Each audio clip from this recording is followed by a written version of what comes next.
En tout cas, moi je n'en ai pas pour dire de qui s'inspirer. En termes de documentation, par contre, aviation, ça c'était, pour reprendre le terme de Jean-Michel Charlier, la documentation de Hubinon était effarante. Voilà, j'avance toujours, vous avez le temps encore de pouvoir la regarder après que j'ai terminé.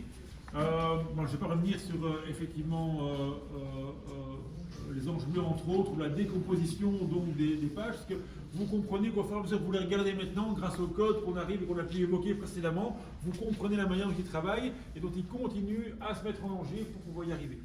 Ici, on arrive effectivement et on passe avec les anges bleus avec un 3 bandes. On est passé après effectivement attaque en Birmanie donc de 5 à 4 bandes, excusez-moi, et ici on passe à 3.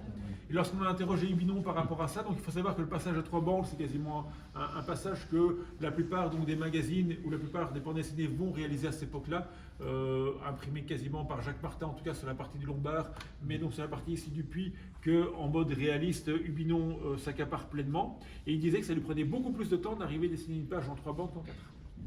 Parce qu'il doit beaucoup plus soigner les décors, qu'il doit beaucoup plus soigner la composition. À un autre moment, en 4, il fait un gros plan, il esquisse un petit décor derrière, il est bon. Là, il ne peut plus. Il est vraiment obligé d'avoir ces différents plans, il est obligé de pouvoir s'assurer que tout tient d'équerre. Et donc, au début, en tout cas, quand il passe à 3 bandes, ça lui prend plus de temps.